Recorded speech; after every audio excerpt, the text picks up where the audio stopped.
Hello there. Welcome on the podcast. We have our special Hello. guest, Maximilian Kuschmierz. Nice to be in the podcast with you, Xavier. Yeah, it's an honor to have you. I've been following your stuff for really long.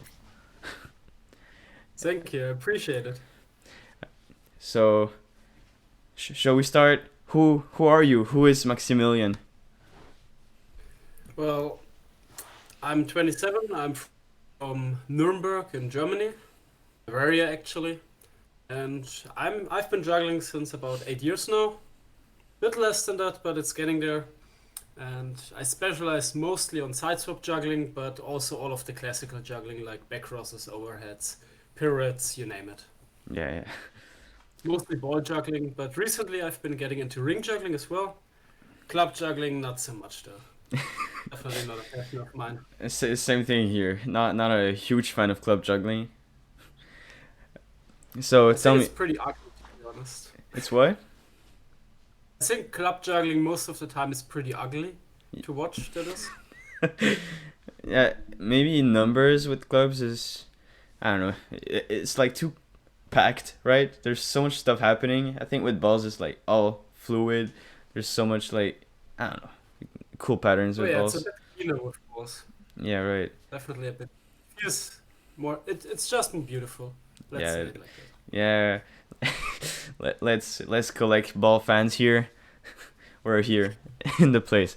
All right. So, how did you discover juggling in general? Well, well, basically I was living with a flatmate of mine and he already used to know how to juggle. And one day I met him in the kitchen where he was juggling three oranges. So I just kind of asked him if he could show me how to do it. I've actually never tried to juggle before that, like not even as a child. So I was pretty surprised to learn it quite quickly, and from then on, I just tried to become as good as him, and I think eventually I accomplished it. Maybe. He's That's funny. So, but since that time, between when you started with oranges and now doing crazy side swap, how have you discovered like something bigger than three balls? Well, actually, I think right off the get-go, I wanted to go beyond three balls. I wanted to see what kind of tricks there were. So I just browsed YouTube, checked the usual sites, and then I found out about people like Alex Barron, Dan Wood, or like all of the legends back then, how many balls they were doing. And then I just thought maybe I can go there as well. So I just wanted Yeah. to see how good I can become. What's your like first like the first trick you fantasized about? That's a pretty good question. I think it was probably the cerebral shower, All right. like when I very first learned juggling, since it felt like such a foreign concept to me to juggle anything beyond the cascade. But once I understood what juggling really was about, I fantasized more about stuff like 8 and 9 balls, like Yeah. the really long term goals. Right. So you are always like fascinated about numbers and technicality. You could say that. I would agree.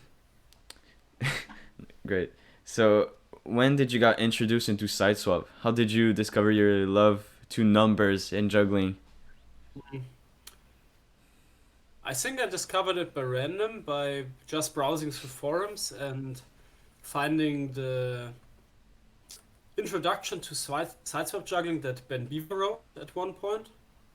But I'm really not too sure anymore when I exactly learned sideswap. I just heard that there was such a thing, and I decided to get into it a little to see what can be done and just to be creative about learning the tricks. All right. What was like your first side swap that you landed and you're like, oh, okay, this is the thing I love. Because I remember the first time like, I did like Mm, a 7-5-3-1. I was like flabbergasted. I just learned four balls and I did this super high pattern. Yeah, because at that time seven was mhm. super high for me. I did a 7-5-3-1, and I was like, okay, this is like just nuts. Like it's the craziest thing I can do. I think the first trick for me would be 6x4 with 5 balls in Oh that yeah. sense. I was really, really hyped when I understood how it worked and I got like 14 catches. And I thought it would be like the greatest juggler ever, but obviously it's just a basic 5 ball trick. So nothing too crazy. But I felt really good about it back then when I learned it first. Because sync side swaps are similar, but they're really different in how they feel compared to like async side swaps, right? Oh yeah, they're much easier actually Right. in They're general. yeah. So what happened between like your the time when you did like 3 to 5 balls? Like every beginner went to 3 to 5 balls. Then Mm. if they push further, they go to numbers. Like how was that time? How was the progressing? Because I know people start off like progressing a whole ton, then when they're Mm. like super good, they're like progressing really slow. What was that time when you progress super fast from 3 ball to like 7 ball? I think honestly, it never really ended all that much. It did take me a while to learn 6 balls. I think I had 100 catches of 5 balls about 2 months after I started juggling, like in general. And then 6 balls was the big one that took me about 9 months or a year, I think, something like that. So that felt really annoying because I thought I had hit like a wall. Mm-hmm. And to get 100 catches with 7 balls was pretty quick afterwards. I think it's like a half a year or so, maybe 7 months, something like that. But I honestly don't think progress has slowed all that much. It's just that the nature of progress has changed a little bit. Mm-hmm. More from getting more catches towards having cleaner patterns and more solidity in the patterns that you do. Yeah, because there's something about your juggling style that I think a lot of people discovered is like how perfect you're trying to make patterns look and stuff. Like you're trying to have your perfect 8 balls, and now you're adding weights onto your wrist to make it even more perfect, like to solidify the pattern. Like that's just Oh yeah. crazy. Yeah, I feel like if I come to the pattern solidly, then it's not really worth learning it. That was also the inspiration for doing 100 catches of the 5 and 6 ball challenges that I did. Because I thought just doing a qualify, that's not being able to juggle a pattern.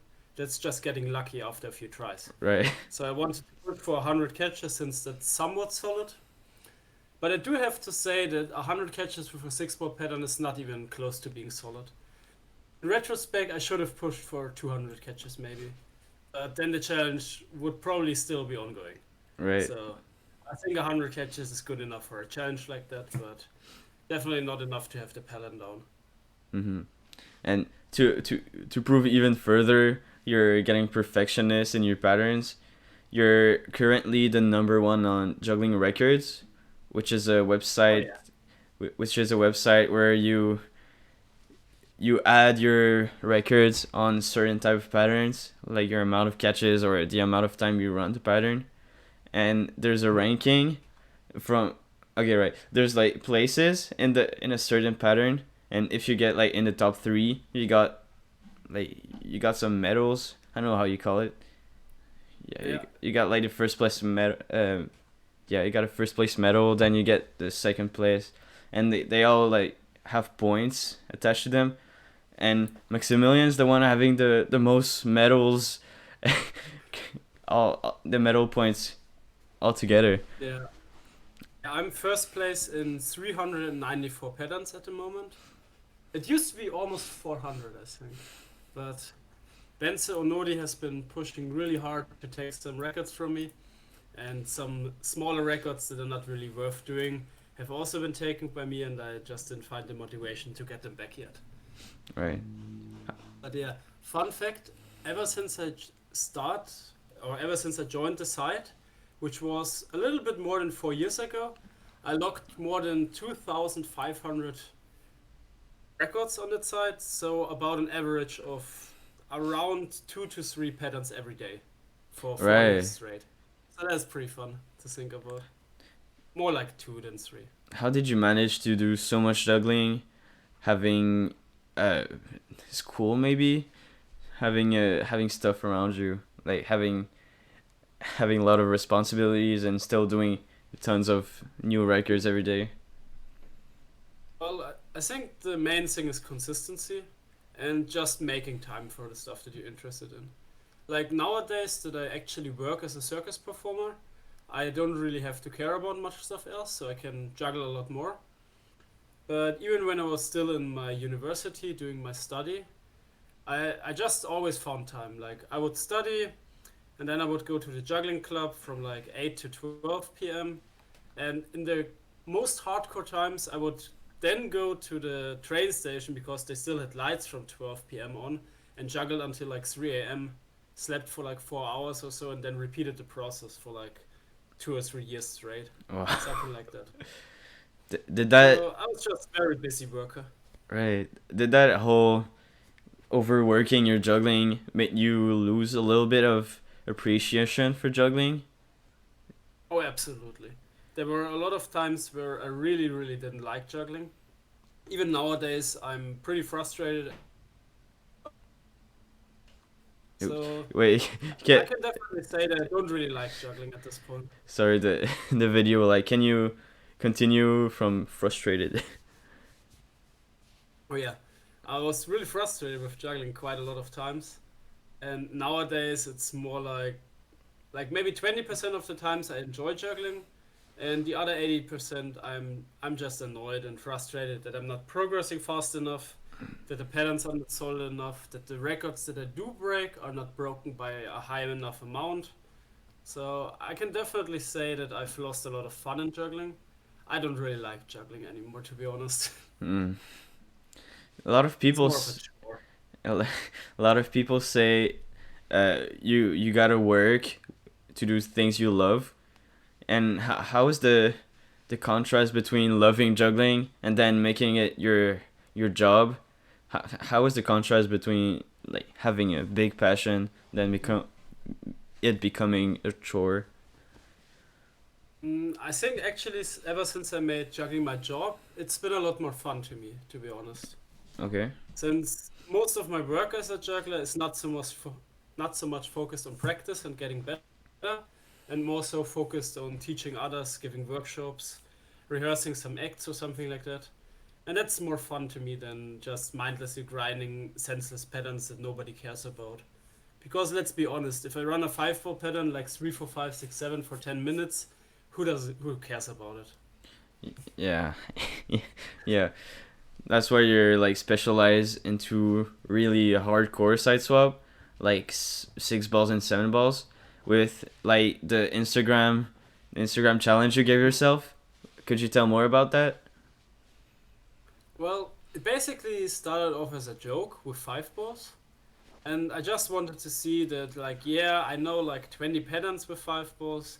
Let's see how many patterns I can do and still get 100 catches with them. And then when I found out it worked, I was really sure at the time that the 6 ball challenge would be impossible. That it's just no way to do 100 catches of 100 patterns. But then in 2019, I did like 14 patterns with 6 balls as like a countdown to the EGC back then. And after the EGC, a few months after that, or maybe a year after that, I decided to work on some other 6 ball patterns and it felt pretty okay. So I just decided, yeah, fuck it, I already did 14 patterns, why not see if I can get 100? Right. And a lot of people actually thought it was a joke at first. I remember Ivan Draxio talking Mm-hmm. in his juggling news that when he heard about the challenge, he thought, like, no way, man, he's gotta be kidding. But eventually, it actually happened. It was really fucking hard. I remember It wasn't fun at all, but your I made it happen. when you check on your Instagram, your last 10 patterns with 6 balls, like from 90 to 100. There's like crazy reactions because I guess they're like super hard. Oh yeah, the last 10 tricks I handpicked myself because I didn't want to have the challenge, or didn't want the challenge to have like a disappointing end. Like obviously, if I wanted to just fill the challenge with tricks, I could have chosen some very easy tricks, like I don't know 7-5, 7-5, 7-5, 6 or so. like just make it as easy as possible on myself. But I really didn't want to do that, so I tried to come up with the most hardcore and difficult tricks that I could still see myself getting. Like obviously you can always find a more difficult trick, but at one point it just becomes ridiculous. Right. And I think I found a pretty good list with some really hard tricks actually. Yes. No, they were really impressive. Usually side swap usually side swap look robotic to people. They're just, oh, he's throwing just high, then he's doing like low stuff. But you're doing such high level side swap, it's like just mesmerizing. It's literally almost mechanical. Like you can just, oh my god, you seem like a robot. Like your hands are programmed to throw an 8, then this one is programmed to, wow. Yeah. That's just some stuff that's mesmerizing for real. Oh yeah, absolutely. And right now you're onto 7 ball patterns. Yeah, but that's just more for fun. I'm just trying to figure out some 7 ball patterns that are easy to get. And since I already filmed them, I might as well just number them. But I'm not really seriously trying to do the 7 ball challenge. There are some tricks that I'm very sure I can get. So 20 patterns with 7 balls, I'm 100% sure I can get. 30 patterns, probably too. But even 50 patterns is already really, really beyond my capabilities at this moment. Right. But I actually estimated how long it would take for me to complete 100 catches with 100 patterns with 7 balls. That is assuming that I'm on a really good pace of like 2 or 3 tricks per month, which in it of itself is already really fucking insane. So it's probably around a 2 to 5 year challenge, depending on how quick I learn. Right. But more so at the tail end of things, like more 4 or 5 years than 2 or 3 years. Right. Who knows? Maybe it's gonna be finished. Maybe just like the 6 ball ones. Maybe it's gonna start as a joke, and you'll maybe finish it one Yeah, day. maybe. It depends on the tricks that I'm working on. There are some 7 ball tricks where it's really not like a 6 ball trick. With 6 balls, I can pretty much guarantee to learn almost every trick within like a month of hard trying. But 7 ball tricks are just so insanely difficult that I just can't see myself learning something like 100 catches with DB9s and 531 within like a month. That trick alone is probably going to cost some years, if it Right. ever happens. You So you'll have to I get really gotta limit tricks that work. real close to Perfectionism right there, if you want to do 100 patterns of DB 97531. I mean, honestly, I'm not even sure that someone like Offexneer could do the 7 ball challenge. So that's kind of like the level of skill that is probably necessary to do it. There's maybe 3 people in the world that I could see getting 100 catches with 100 7 ball patterns at the moment, and that would be Esteban, Spencer, and Jonah, maybe. But even for them, it would be a very tall order. So Yeah. I'm not really sure if I have a chance at that. Right. So how did you discover your love for like really technical patterns instead of body throws or even clubs or even Mm, rings? I don't know really. I just always try to improve myself, and I going back to like 3 balls and body throws didn't feel like improvement to me. And with clubs, I just don't really like to handle clubs. I just don't like the feeling of juggling them. And the other thing is that I'm really good friends with Moritz Rosner, who's Mhm. aiming to become the best club juggler in the world. And he's working so hard and diligently that I feel like it would be an insult to try to pick up club juggling. Because the thing for me is that I don't really like to do something if I'm not sure or at least thinking it's possible for me to become the best in the world at it. So if I thought I would stand a chance at being the best club juggler in the world, then I would juggle clubs, but I'm fairly sure that's not gonna happen, so I'm not Right. really caring about. Though I do have to say that with rings, I don't really see myself becoming the best, but with rings, I can at least become the best side swap juggler since nobody juggles side swaps with rings. So Yeah, there's that's not a something I lot. can certainly do. Do you think ring juggling with side swap is easier or comparable to balls? It's a lot harder actually. I think it's quite comparable for a lot of patterns, But as soon as you have passes with ones in them, it tends to become a lot more difficult. Yeah. Also, if you have really high throws following really low crossing throws, something like 9555 or 855, are much harder to do with rings since you can't just compact the pattern anymore, but you have to give the rings enough space to be thrown, and that makes it quite a lot more difficult. Mm-hmm. How was your training program? Did you had a, a certain already like all planned like Hmm? I don't know Um, method to learn new tricks? Did you do like warm ups and endurance works? well, it really depends on what I'm working on. Like at the six spot challenge, when I wanted to learn a new trick, I would first just grab some pen and paper and then just try to figure out how the trick is structured, which throws are important, which throws are kind of unnecessary to care about. And once I understood the trick in its mechanics, then I just practiced the trick. And if it was too hard, then I tried to come up with some sense or with some useful substitutions or tricks that are really similar. But most of the time, I just wait straight for the trick, and then I just brute forced it by just grinding it out for a few hours. Right. Do you have favorite type of tricks to perform and favorite type of tricks to watch? Oh yeah, definitely.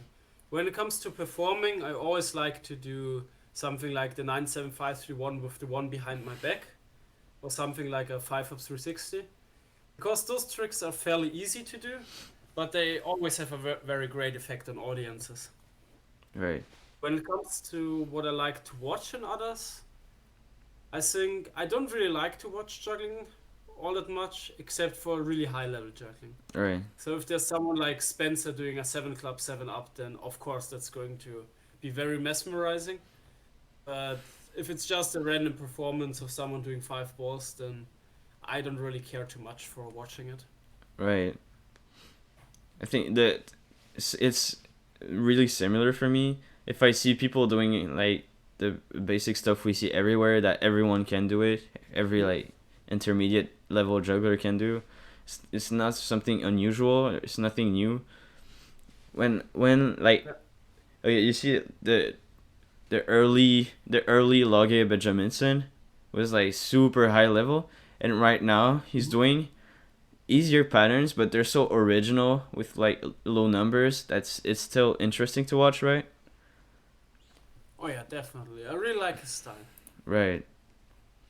And And it also depends a lot on if I actually know the people before. mm-hmm. Like, there's a really nice guy from Switzerland. He's called Cinquent34 or so on Instagram.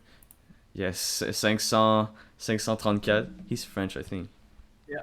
Oh yeah, maybe French. I kind of put him in the Oh no, Switzerland camp. yeah, I don't know. he's from But Switzerland, but okay. he speaks French. Yeah. Ah yeah, okay. I really like watching his journey since I think he's in like his mid 40s or something like that. Mm-hmm. And he's still making some progress, and you can really tell that he's not only making progress randomly, but he's really working for it. Mm-hmm. So seeing him achieve something like 8 rounds of 7 for 4 when he's gotten like 5 rounds half a year ago, it's really nice to see. So that is one that I quite enjoy watching, even though the patterns from like an objective standpoint are intermediate. It's really nice to see him pushing his level and becoming better as a juggler. And his son, Val, he's Oh yeah. really good as well. I think that's Oh so yeah, cute. definitely. That's a goal. Like when I'll become a father, it could be so cool to have my son juggling with me. Yeah, that would be awesome. Hello to them Oh if yeah, they're so listening. Y'all doing a great job. Continue doing your stuff. So, how about we talk about COVID? How was COVID and juggling? How did those match together? well, for me actually, and that's probably a somewhat controversial thing, but for me COVID was a really good thing because I had so much free time to practice my stuff. I think the 3 years from COVID really changed me from like a high level juggler to really an expert juggler. Right. Or I don't know if I would call myself an expert juggler, but I feel like it was a really big step up for me in terms of skill because I just had so much more time to practice. But obviously, it was really bad for the industry as a whole. Mhm. So you can still feel the after effects with some gigs being cancelled, people that I know that worked as a jugglers now having to quit and switch their professions. Mhm. So all in all, pretty terrible, but from a very egoistic standpoint, it has been fairly good to me. Same thing here. I had way more time to learn about new stuff, and I met people online since then that just inspired me a lot. Um, and then you're like pretty close to a bunch of jugglers in Europe. Mhm. And how was festival while you learned to juggle? Did festival inspired you? Oh yeah, absolutely. The very first festival I went to was the Nuremberg Convention in 2015, and that's when I met Christian Horschild, and that's also when I saw 7 clubs for 100 catches from him, and 8 rings for 100 catches, and almost 8 balls for 100 catches. So meeting him really changed my outlook on juggling. And I Mhm. think that by now, if you just leave the side subs aside, I've acquired a very similar style to him, like working mostly on having really solid base patterns with my tricks and just being able to do them on command, something like that. Mhm. Did, I actually, EGC is a pretty funny story. I practiced a lot with him, and at the end of the EGC, you know how like Thomas Dietz has like a little crooked shoulder, and Christian Horschel always practiced with Thomas Dietz, so he developed the other crooked shoulder. And now I practice with Christian the whole time, and now I have a crooked shoulder. So kind of copying each other. So it's pretty fun. right. Do you got funny stories, funny thing to tell about festivals? Did you meet cool people out there? You mean like at EGC 222 or like all the festivals that I've been to? Yeah, Because there've been a if you have cool stories, it's always cool to hear them. well, well, the first EGC had the longest training session that I ever did in my life, Right. and that's quite funny because I actually trained for 26 hours, like in succession without breaks. Oh wow. I just practiced. Only break that I took was after 18 hours because I felt sick and I had to throw up. Oh my. And right after I was done, I just went back to the gym and finished with another 8 hours of practice. Oh my gosh. And then I think I passed out for like 2 or 3 hours, or I went to sleep. And then I just went for another like 14, 15 hours of training. I was so insanely hardcore back then. Nowadays, nowadays I'm a lot more mellowed out. Like at the EGC, I practiced like 10 to 12 hours a day, maybe something like that. So pretty moderate all in all. But back then, 26 hours. 26. That was fucked up. If you didn't pass out, you would have done like 38. Probably. Yeah. I think I just wanted to practice as long as possible. Yeah. Cuz why not? You were at a festival. There's tons of jugglers. Yeah. Why not practice there? Oh yeah, definitely. That was also the festival where I met Håvard Witzen from Norway. I love I was him. so Oh my god. I love him. It was so awkward to meet him at first. Because back then when I was still a really bad juggler, I met him and he was like a god to me. So I didn't know how to approach him and I just said like, "Hi Håvard, I really like watching your videos." And he looked at me like, "Okay, cool." I was like, "Okay." And then we just stood there awkwardly for like 2 minutes until I left. So Oh. that was, that was pretty embarrassing. But nowadays we're kind of good friends, or at least we are friends. Oh, Vard It's always is. fun Oh to my see. god, he's so good. All right. Oh my god. Oh yeah, he's really really good. At the EGC this year, I saw him practice the 7 up with 7 clubs quite a bit, and it looked really doable for him. Mhm. Like It doesn't seem like he's super close to it, but it's definitely in the realms of possibilities for him. Mm-hmm. But he's done like so much different style over so many Oh yeah. years. Oh my god. He like Yeah, he's seen it all basically. he he touched every single genre of juggling, and he got like crazy good at every single one of them. Like Except for ring juggling. He doesn't juggle rings. right, yeah. Because he, I'm a Timoto juggler mostly, and even when I watch him, he did like crazy Timoto patterns that I cannot even comprehend, Oh yeah. and that is next level. Like he's better than already professionals at Timoto in here. Oh yeah. Horvath is. I don't really get how he can be that good. Like I show him a three-ball trick that I just discovered that I thought would be like super rare and nobody does it. And then he's like, "Oh yeah, can you do it on both sides?" And he would just show me, and it's like, "What the fuck?" Yeah, no, he's pushing things really far. Cause you know No, there's that's the thing. He doesn't. He doesn't practice. no, but like the tricks he does, he pushed them like really far. Some things people have never done before. Oh yeah, that's definitely true. But the thing that always gets me is that he doesn't really seem to practice all that hard. Mm-hmm. And for someone who practices like religiously like me, it's just kind of baffling how you can be that good You're while not frustrated. practicing like as hard. You're frustrated at Harvard. I wouldn't necessarily say frustrated, but I'm jealous. I'm Yeah, really jealous of.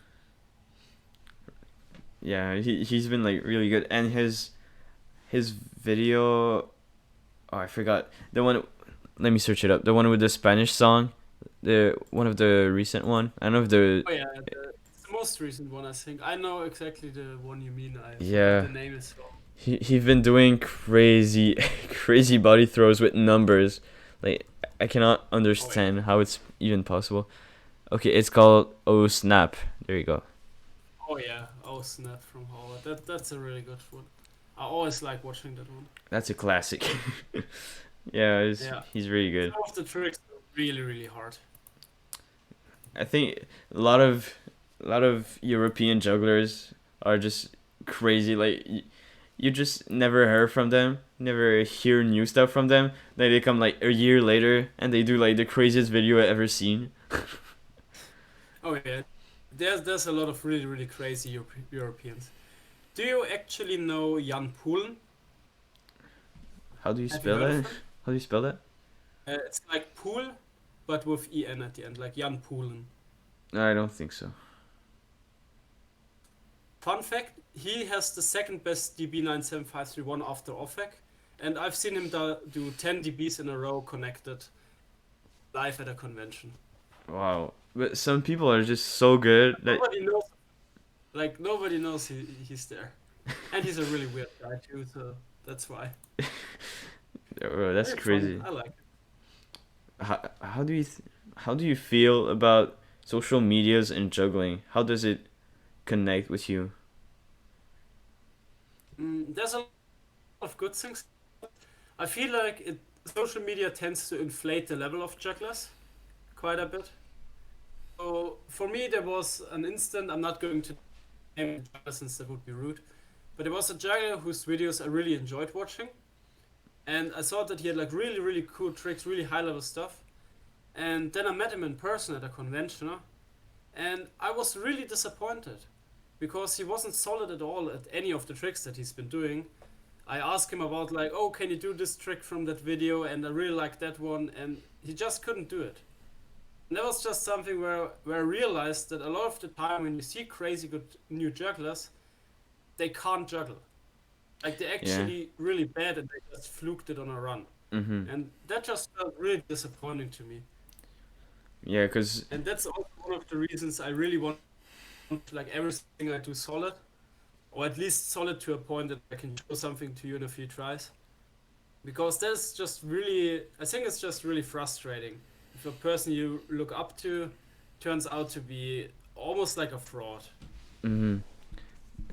I There's mean, obviously there's like some tricks that you can't really get solid, mhm. like Jack Danger's one I6 low 720.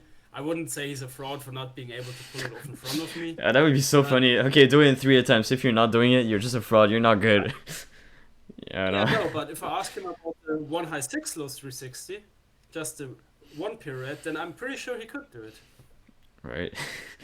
Yeah, I think social media is just like it's the best of the best of jugglers. Like they show the one attempt they did in 200 tries. They show the one attempt they got it right, and then there's something that Kuschmierz said is like when you first hit it and you first land a super hard trick, you should try to land it a second time. You shouldn't be like, okay, done. Like after you did it once, you're not like, okay, done. You gotta get like super solid at it. Yeah, That's I fully crazy. agree with that. Like, obviously, everybody can juggle way above the level if you just give it enough tries. Right. Like, for example, the 8 ball FDB 97531. I have done that to a qualify, actually. But I've just done it like once because I got lucky going back into the pattern. So I can't do it. Like, if I wanted to go out and film it now, then I probably couldn't get it. Right. So I would never say that I can do the trick unless I can like show it to you. Right.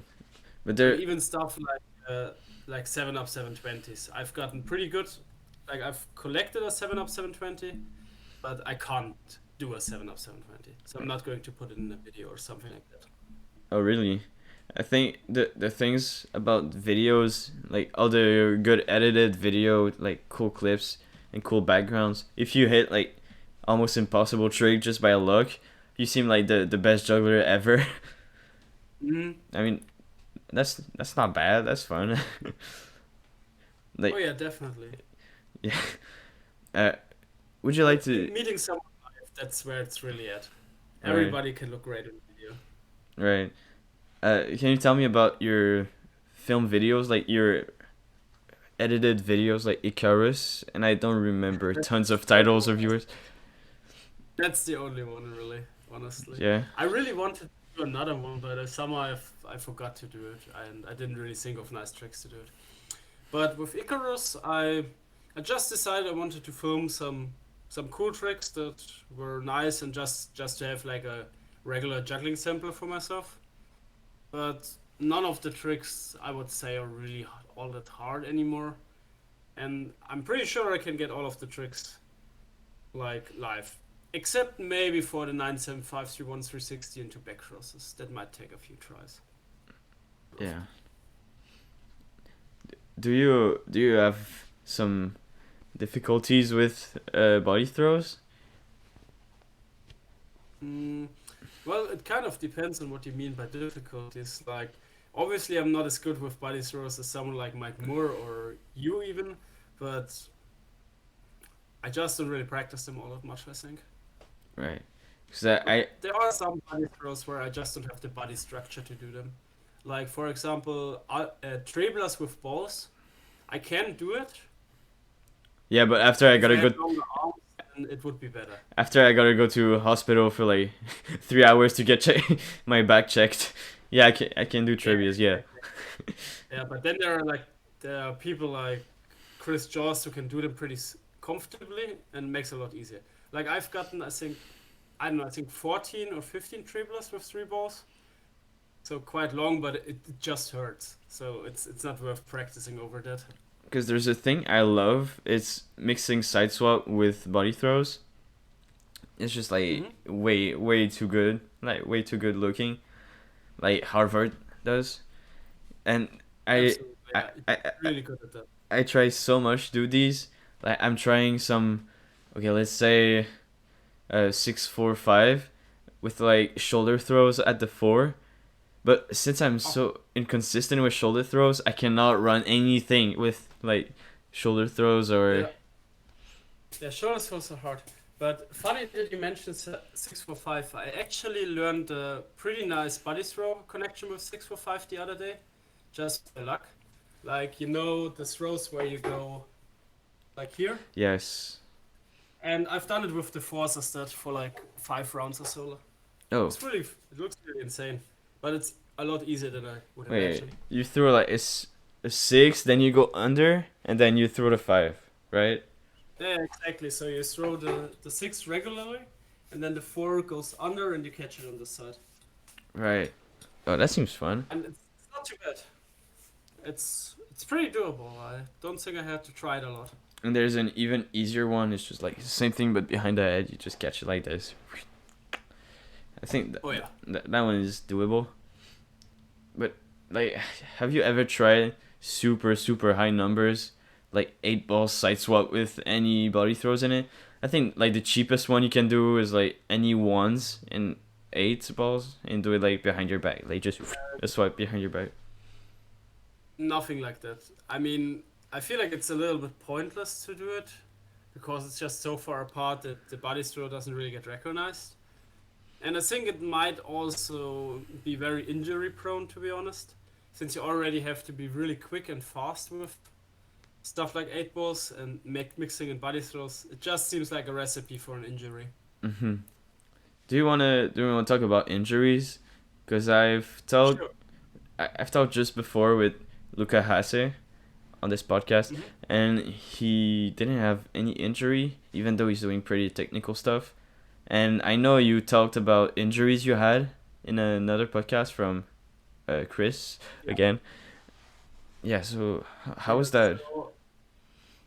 So I had a really long-term injury with my shoulder, with my right one, where it was inflamed, like the shoulder head was inflamed almost chronically for like 3 or 4 years. So that has been really annoying. But I've done a lot of strength training and mobility training, and nowadays it's pretty okay. Right. So do you feel So like? nowadays I'm quite injury free, to be honest. But I've never got like injuries from juggling itself, like deep injuries with like muscles and I Hmm? don't know. Yeah, I've got like injuries from like other sports that just hurts right now, but not from juggling. I think other injuries hurts me like as a bounce back. Like it hurts my juggling as a bounce back. Like I hurt my shoulder doing like way too much weight at the gym, and then now Hmm? when I'm throwing like super like I don't know super high. I'm like I feel it like right there. It's like a nerve that I Oh damaged yeah. for some reason. But that's stupid. Oh yeah, I know that feeling. You really gotta be careful about injuries like that. It's all too easy to get injured almost permanently, especially since there's a lot of wear and tear in the shoulder joints and the elbow joints and the wrist, since it's such a repetitive motion to juggle. But you know what? I'm I remove what I said. I think right now my wrist is hurting from doing overheads. Like twisting my wrist like outwards like this hurts for some reason. It's so stupid. I've been doing overheads for at least a year, but now it hurts. Oh yeah, sometimes it just hits you. One wrong move and then something cracks and it's not good. Right. So, uh, what's coming in the future with Maximilian? What's happening in the future? Well, I really want to get my 7 rings solid and get into 8 and 9 ring juggling. That's a big goal of mine. I want to get more 7 ball side swaps, but mostly I want to work more on my 8 and especially my 9 ball cascade. I really have been pushing my 9 balls a bit lately, and I think I have a good chance of reaching 100 catches within a few years. Mm-hmm. So that's something I really want to do. Yeah, I think changing props is like, as you said before, like juggling is like a chore right now. I think changing Mhm. props makes just juggling feels different. Like right now you're touching around with rings. Does that make Oh yeah. you does that make you more fulfilled? Like hitting new tricks that you haven't done with rings and stuff. Yeah, it's actually quite a lot of fun since it's so easy to progress, and it still feels like such a fresh new prop. So there's always something new to learn and discover that you haven't done with balls or that you can't do with balls. Mm-hmm. Right. So I've been enjoying ring juggling a lot more than ball juggling lately, actually. So Right. that was a lot of fun. Is there some new videos, new concept you're gonna start in the following years? Mm, not sure. I might do a 5 ring side swap challenge with 105 ring side swaps for 100 catches. That seems like a pretty good exercise, Mm-hmm. and definitely something that nobody has done so far. But the only issue with rings is that you don't really have a good gym all the time. Yeah. Because juggling outside with rings is a pain. I mean, it's possible, but it's just not fun. Do you feel that wind is really at a high level? Do you think that wind, not even with rings, even with balls, do you think that wind is a factor to consider doing high side swaps? Not with balls. It's really negligible with balls, but with rings, it's terrible. Like anything more than 5 rings is almost impossible when there's wind going. And going for side swaps with rings, it's just I don't know. You gotta be touched in the head to do it. Right. There's so much collision happening though. Like if you or even like just slightly moving in air, like you're waiting to catch it Mhm. back, but now it's like an inch further than your hand.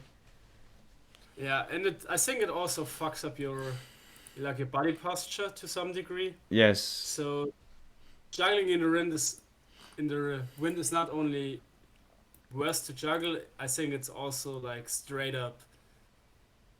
straight up fucking up your juggling technique. Yeah. Cause yeah, I think with there's a thing with body posture. When you get a trick not solid, you tend to like start here, then switch like this, and you're like doing this for no reason. I noticed you're not really doing that in your videos. Like if I was you doing like high side swap, I would have been like back to the camera at some point, just spinning for 100 catches. How do you keep your posture like all square, all set up, doing your perfect throws? Mm, I think my posture is actually really bad a lot of the time. But I think that to some degree you have to have a certain level of accuracy to even be able to do the pattern. Like if you have really explosive symmetrical stuff like 8 A7 4 1 with 6 balls, then you can't really afford to have your posture wander around too much. Mm-hmm. 100 catches would be pretty much impossible with tricks like that, I think. So although my posture is definitely far from perfect, I think it's pretty bad a lot of the time. It needs to have some certain level of like stability for the patterns to even work in the first place. Have you worked on secondary stuff to make your juggling easier? Have you worked like on certain muscles, going to the gym, like working shoulders and stuff? Because at high level, it's really like a sport. You need like physical condition to be good at something. Yeah, yeah, 100% agreed. I do quite a lot of strength training lately, and I can definitely see it working for 8 and 9 balls. I Mm-hmm. also do a lot of calisthenics like pull ups, muscle ups, handstand push ups, all of that jazz, just to become stronger and have a bit more freedom with my juggling. Do you think your 8 balls and 7 balls with like the 1 kg bracelet? Do you think it helps, or is it just for fun? Like it does it actually No, help? no, I think it really helps. With 7 balls, at least you you kind of lose a lot of the cheating devices that you'd otherwise have.